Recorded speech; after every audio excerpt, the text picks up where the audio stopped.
பீகார் தோல்வியால் கப்சிப் மூடுக்கு சென்ற காங்கிரஸ் என்ன செய்ய போகிறது திமுக? பீகார் தேர்தல் முடிவுகளை வைத்து தமிழகத்தில் தங்களின் பேர வலிமையை கூட்டிக் கொள்ளலாம் என எதிர்பார்த்திருந்த காங்கிரஸ் கட்சி இப்போது திமுக தரும் இடங்களை மட்டும் பேச்சு பேசாமல் வாங்கிக் கொள்ள வேண்டிய இக்கட்டான சூழ்நிலைக்கு தள்ளப்பட்டிருக்கிறது. பீகார் தேர்தலில் தங்களுக்கு அதிக இடங்களை கேட்டு ஆர்ஜேடியுடன் ஆரம்பத்திலிருந்தே மல்லுக்கு நின்றது காங்கிரஸ்.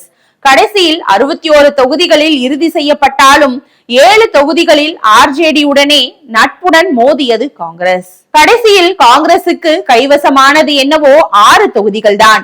பீகாரில் மட்டுமல்ல, தமிழகத்திலும் 1996 முதல் காங்கிரஸ் கட்சி அதிக இடங்களில் போட்டியிட்ட போதெல்லாம் அபாரமான தோல்வியையே சந்தித்திருக்கிறது. 1996 சட்டப்பேரவை தேர்தலில் அதிமுக கூட்டணியில் காங்கிரசுக்கு 64 இடங்கள் ஒதுக்கப்பட்டன.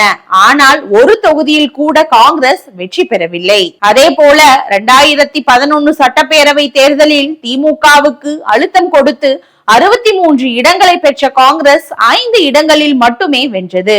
ஓர் இடத்தில் காப்பு தொகையையும் காவு கொடுத்தது. இதே போல 2016 சட்டப்பேரவை தேர்தலில் காங்கிரசுக்கு 41 இடங்களை தந்தது திமுக. அதில் 8 மட்டுமே காங்கிரஸ் வென்றது. ஆனால் கடந்த 2021 தேர்தலில் சுதாரித்துக் கொண்டது திமுக. அப்போது காங்கிரஸ் வஞ்சகமின்றி 60 தொகுதிகளை கேட்டது. ஆனால் அதிக தொகுதிகளை கேட்டு வாங்கி தோற்று போய் எதிர்கூட்டணியை ஜெயிக்க வைக்கிறீர்கள் என்று சொல்லி காங்கிரசுக்கு 25 தொகுதிகளை மட்டுமே தந்தது திமுக. இதில் 18 தொகுதிகளில் காங்கிரஸ் வென்றது. ஆக குறைவான தொகுதிகளை கொடுத்ததால் நிறைவாக ஜெயிக்கிறது காங்கிரஸ் என்பது கடந்த கால வரலாறாகவே இருக்கிறது. இந்நிலையில் இம்முறை வெற்றி வாய்ப்புள்ள 125 தொகுதிகளில் கவனம் செலுத்தும்படி காங்கிரஸ் மேலிட பார்வையாளரான கிரிஷ் சோடங்கரே தமிழக காங்கிரசாரை உசுப்பேற்றி கொண்டிருந்தார். இதில் KS அழகிரி, சட்டப்பேரவை காங்கிரஸ் தலைவர் ராஜேஷ்குமார் போன்றவர்கள் அமைச்சரவையிலும் பங்கு கேட்போம் என்று சொல்லிக் கொண்டிருந்தார்கள். கதர் தலைவர்களின் இத்தகைய விருப்ப பேச்சுகளை எல்லாம் மறுத்து பேசாமல் திமுகவினர் மௌனமாக கேட்டுக்கொண்டே இருந்தார்கள்.